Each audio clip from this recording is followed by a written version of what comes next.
Hi, Mama Russell here. Today's lesson is on how to save time and money in the kitchen. So let's get started. So we have our hamburger. I bought the value pack. Okay, so I have both packages of meat. I'm going to get 2 large skillets going with my hamburger, and we're going to cook it all up at once, store it into individual containers, and put it in the freezer. So I have about 3 pounds, a little over 3 pounds of hamburger in this skillet, a little over 3 pounds of hamburger in this skillet, and I will cook it up until it's at least 160 degrees, fully cooked, and I will be using a meat thermometer to make sure that I get all the areas of all the meat is cooked thoroughly through.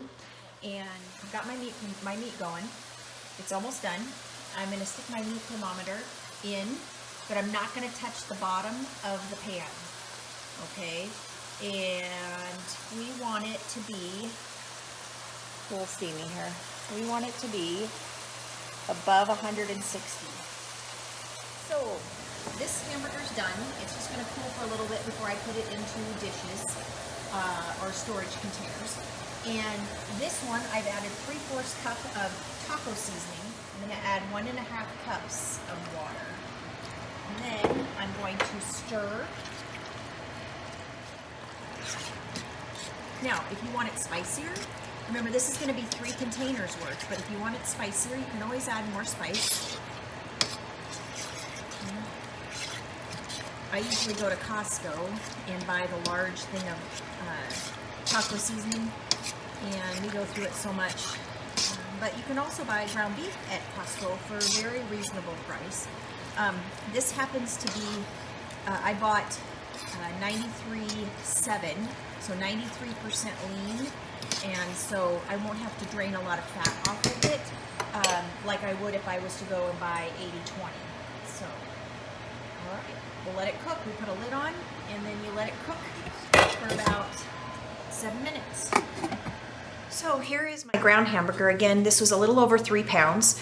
So I'm gonna separate this into 3 containers, and then I'm gonna put the lid on it. A lot of times I will put a piece of masking tape with the date just so that I can keep that straight in my freezer. These stack nicely. Thank goodness for vintage Tupperware, my fave. So we're just gonna scoop. And this was a very lean hamburger, so I really don't need to drain much of it. If you were to use a higher amount, I would use a slotted spoon, let the grease run through the slots.